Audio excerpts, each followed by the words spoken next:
Hello, ladies and gentlemen. Ronald Ray here, your boy with a cornbread accent. Welcome you to this week's episode of AEW Dynamite Recap Show.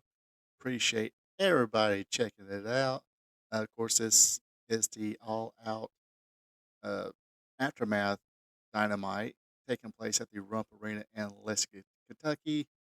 And I will say there's at least one thing we really got to pay attention to. Kind of look at very just need to pay attention. At least make sure I might have gotten the message wrong, whatever, but we'll discuss that later on as the recap uh, goes along. Anyway, if you are digging what you're seeing, leave a like button. Also, leave a comment. Let me know what y'all thought about this week's Dynamite and be a champ and hit that subscribe button as well as the notification bell. Well, with all that out of the way, let's let her rip. Alrighty, first segment of the night features the patriarchy.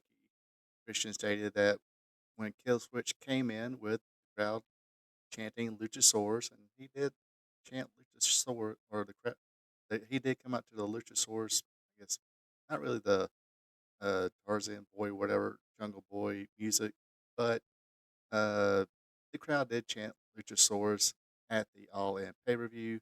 The Christian stated that when Killswitch grabbed him by the throat, he did look in his eyes and finally realized that he is the monster that he was meant to be, and that this monster, Killswitch, belongs to him.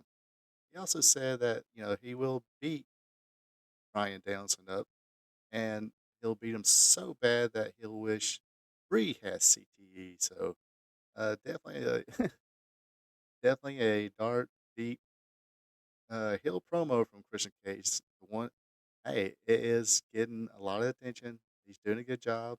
Uh, They somewhat doing the same in WWE. So I mean, no problem with the promo whatsoever. This will bring us to our first match of the night. It is for the TNT Championship. Jack Perry, the scapegoat, is defending against Leo Rush.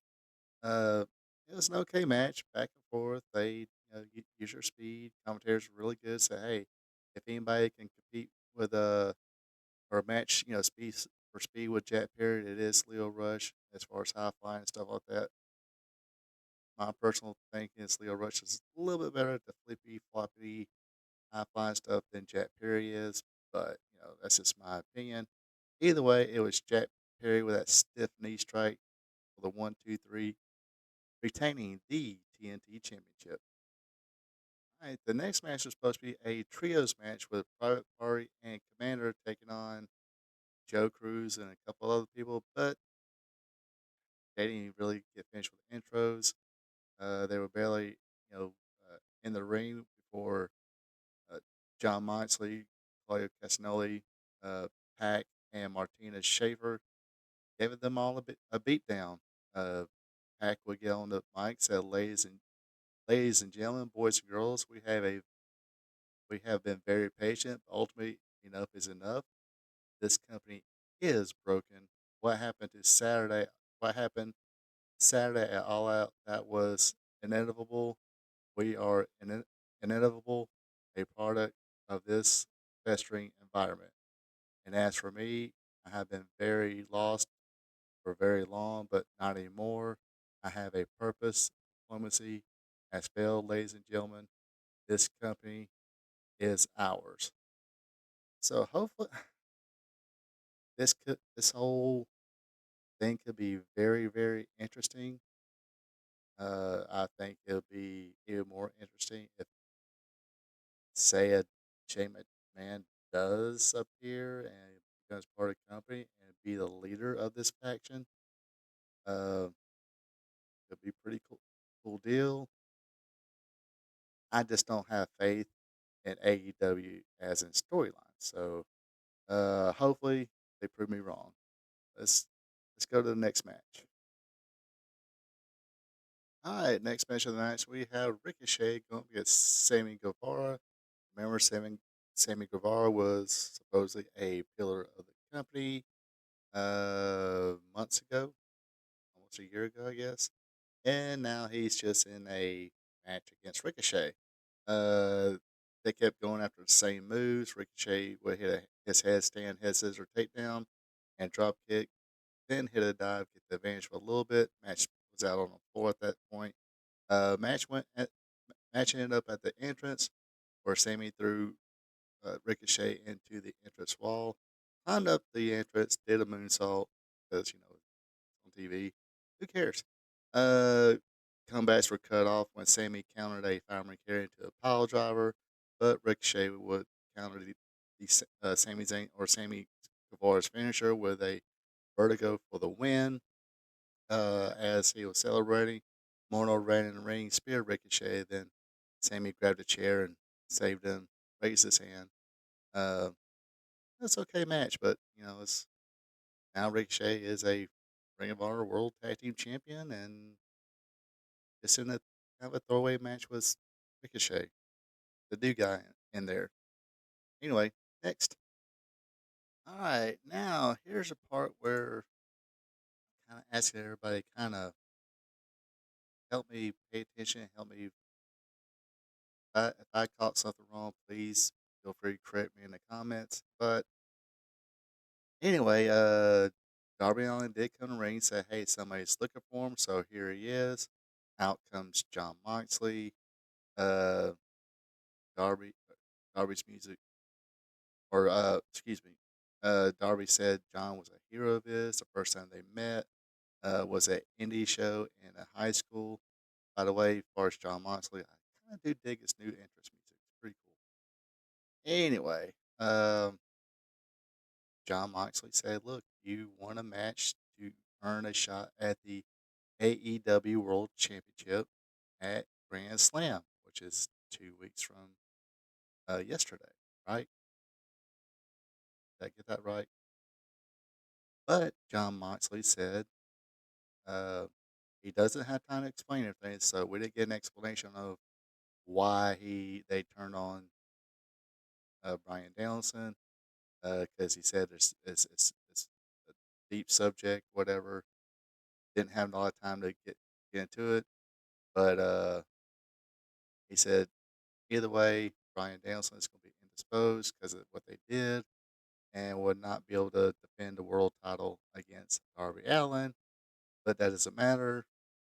Here's a couple weeks. They said, John Moxley's got on the mic say, hey, he wants to talk to Darby Allin. Everybody's kind of wondering, oh, what's he want to talk to Darby Allin about? Nothing really important. Just the fact that he doesn't feel that Darby Allin's ready yet. He wasn't really ready 4 years ago.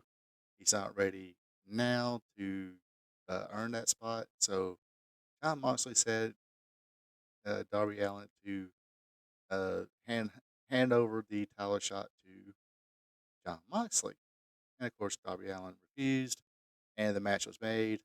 Uh, uh, Darby Allin's AEW World Title shot will be online 2 weeks at Grand Slam, as John Moxley will go up against Darby Allin. So should be a cool match. Some intrigue to it, but like I said, pay attention to the part where this Darby Allin was supposed to get the title shot, but since Brian Danielson can't do it because of what they did, and this was supposed to be the Grand Slam where Darby Allin was supposed to get shot, but uh, Danielson can't do it. Right? If I'm wrong, let me know. Let me know in the comments. Anyway, let's go to the next match. All right, next up is a AEW Women's World Championship Eliminator match. It is Queen Aminata uh, trying to garner a shot at the AEW Women's Championship champion being Mariah May. And of course, there was an incident between Mariah May and Sky Blue at the pay per view. And Queen, being a friend of Sky Blue, said, hey, I want to try and defend her honor as well. Let's see. Basically, this is where the best wrestle or where the best wrestlers wrestle, but only few of them know how to do a simple Anyway, sweep counter traded strikes. May finally took over after Queen missed a hip attack. Queen made a comeback, but Mariah hit her knee strike and ended it with a Storm Zero pile driver. So poor Queen did not earn a title shot or defend Blue's honor. So she lost that match. Mariah May would get on the mic and say, hey, look, I still haven't had my AEW Women's World Championship celebration. Something is missing. Someone is missing. Mina's Shirakawa, please come back. Of course, that's her tag team partner or partner. But yeah, that's what she wants. She wants her to come back so she can get her celebration. Next. All right. Next up, we have the Learning Tree. Chris Jericho, Big Bill, and Brian Keith taking on the Iron Savages. Chris Jericho stated before, and he actually wrestled in the jacket that Orange Cassidy ruined a few years ago when the orange shoes fell from the sky. Apparently, that jacket cost $7,000. He wants his money, or he's going to expose what's in his or Orange Cassidy's backpack. Anyway, the Learning Tree won after Brian Keith hit the diamond dust. Jericho did his 1 foot pose, uh, uh, 3 count. Actually, got a 3 count from that after years of doing it. So I kind of popped for that one. Uh, but uh, so Jericho grabbed the backpack, pulled out the picture of Orange Cassidy with the best friend, said, "Look, you care about friendship more than you do uh, business, I guess." And this was kind of funny. Like I said, I do not trust AEW when it comes to storylines, but you did see kind of Big Bill kind of look at Jericho in a way. It's like, oh, so we're not friends. We're just acquaintances or whatever. But anyway, but in the back, we seen Orange Cassidy saying, "Hey, I got your money." Uh, then gave the signal to Mark Briscoe and Kyle O'Reilly. Kyle O'Reilly, Briscoe was operating a loader that dumped $7,000 worth of change in a Jericho's brand new Bentley. Uh, Entertaining spot. I sort of laughed at it. Um, like I said, it was entertaining. Where this is gonna go, I have no idea. But hey, at least he's got a 7 grand back to pay for a new jacket. Just hopefully grabbed all that change that fell into uh, the Bentley there. So remember, I said during the Darby Allen John Moxley segment, please pay attention. If I did get anything wrong, let me know. This is what I'm talking about. So earlier, uh, Renee was interviewing Christopher Daniels. Joe McGinnis came in and said, "Hey, I want to talk to the boss." And apparently, he did talk to the boss. And basically, Nigel McGinnis wants a shot or wants a match with Brian Danielson. Gave a little promo, say he was scared and all that. And he wants this match in 2 weeks at Grand Slam. Now, I thought since thanks to John Moxley's plastic bag attack, uh, Daniel Brownson's not going to be available for Grand Slam. That's the reason Darby Allin's not going to get his title match. It's going to be Darby against John Moxley. But apparently, it's been made official now. It was made official before the show ended, I do believe. It will be Brian Danielson against Nigel McGuinness at Grand Slam in 2 weeks.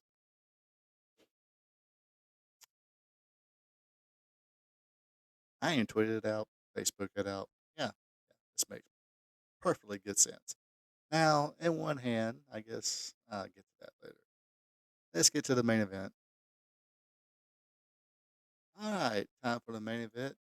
This week's main event is a tag team casino gauntlet match. Basically, it could, it's after so many minutes, a new tag team comes in. There's like 20 something tag teams entered in this thing, but it could have been finished off in the first you know, two competitors. But or two tag teams, but you know they let it keep going. Anyway, so first team came out was FTR. Then earlier in the show, there was a deal made between because Will said had promised that hey, anytime they need him, he'll be there. Uh, they need a favor. Of course, that favor was paid back. Will Ospreay team with Kyle Fletcher. So the first two teams was FTR, Will Ospreay, and Kyle Fletcher. They went on it. Righteous came out. Didn't even know that was still there. They got their stuff in. Then Taven and Bennett, the Undisputed Kingdom, came in, got their stuff uh, in, as well as the Acclaimed. Uh, MXM came in. They actually got pretty nice pop. Uh, got that again. That's what happens. A new team enters. They get all the shit in, and everybody kind of spreads apart. Then Top Flight, Outrunners, the Outrunners. I haven't seen. I honestly haven't seen a lot of them, but they seem pretty entertaining. They get it, uh, and they got a pretty good ovation. The crowd was seemed like legitimately into this tag team. The Grizzled Young Vets came in, but they was caught off by FDR. They kind of brought it up on the stage. Then Dante Martin got a gut full of Kyle Fletcher's knees after going for a splash. Hidden blade from Osprey. Fletcher cradles Martin 1, 2, 3. And your winners of the gauntlet match was Will Ospreay and Kyle Fletcher. So coming 2 weeks at Grand Slam, it'll be the Young Bucks defending the tag team championship against Kyle Fletcher and Will Ospreay. Let me do a few plugs here. All right, every Tuesday I do a wrestling trivia show called Wrestling Trivia Tuesday, where I ask 5 questions all dealing with the sport of professional wrestling. So feel free to check it out. And I'm up to like 97 episodes of this, so go back and watch the rest of them. If you're a first time uh, watcher of this or watcher of mine, I ain't saying I'm great now, but the other ones are. At least you'll hit I mean, at least you'll get the questions and stuff like that. It was nothing great. Anyway, I also do a Raw recap show. I usually try to have that on Tuesdays uh, every week. Just a little recap show. Of course, now you're watching AEW Dynamite Recap show that I usually have up on Thursdays. Actually, getting it pretty early today because I had a rain day at the site and glad I. So I thought, hey, let's get some fun work done. So I'm here recording this one. So yeah. But speaking of Thursdays, I do a live stream called Spot Show Live Stream where I'm live in a living color, baby. Uh, Chat be open, so come along, join me in the chat, discuss the news of a few news bits of this week. Then, of course, this week, kind of discuss the outcome of the All Out pay per view that happened this past weekend. So, yes, join me live. Join me in the chat. Leave comments, questions, and all that good stuff. Starts at 8 p.m. Eastern, 7 p.m. Central, 6 p.m. Mountain, 5 p.m. Pacific, 9 a.m. Friday morning in Japan, and 5 a.m. Friday morning in India. However, if you're a young person and wants to learn about the uh, what went on back in the good old days, or a little bit of history of wrestling, or you're more just a fan of the older stuff, doesn't matter. I got something for you. It's called Wrestling Gold Friday Night. Yes, it's another live stream I do on Friday nights. Discuss, of course, it'll be Friday the 13th. So I'll discuss everything that happened September 13th throughout the years. Also, the watch along. Of course, last week we did Mid South, and I mentioned that it was a off or the expansion of came out of Tri-State Wrestling at Leo McGirt. I do believe they call it NWA Championship Wrestling on the advertising, but I think it's still Tri-State. So, got a Tri-State episode from 1978. So I think we're going to do the watch along with that. Should be If anything interesting, entertaining, fun to watch. So check me out on that. As far as this week's Dynamite, like I said, okay, you know how some fans of the Marvel Cinematic Universe do not trust, or even Star Wars fans doesn't trust Disney anymore as far as uh, their product, especially Disney's hands on it.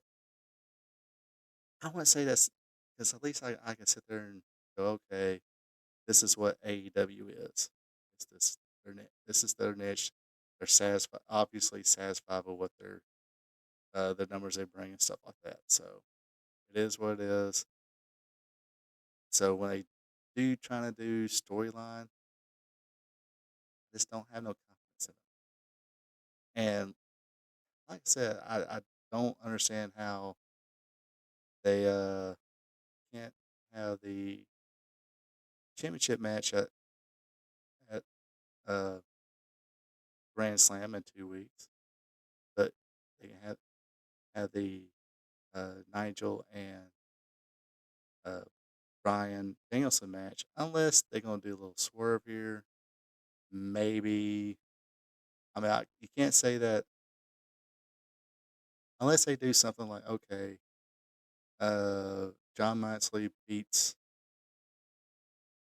Darby Allin to earn his number one contendership that he was supposed to have that night at Grand Slam.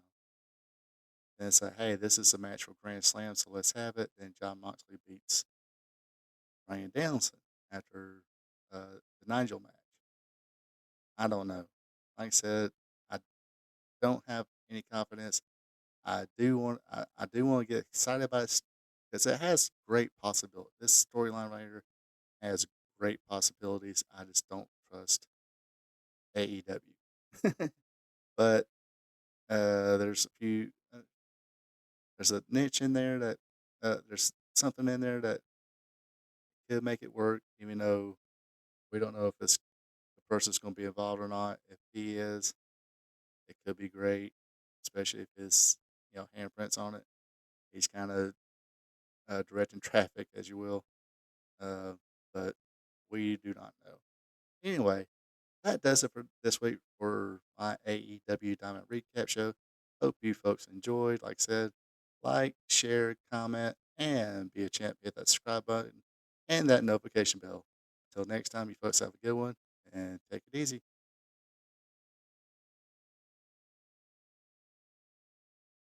Out, friends, drop a like button, leave a comment. Also, be a champ and hit that subscribe button. You can also check me out on social media, Facebook at Ronald Ray, on X or Twitter is RPATRPTV46. Until next time. So long from the peach state of Georgia.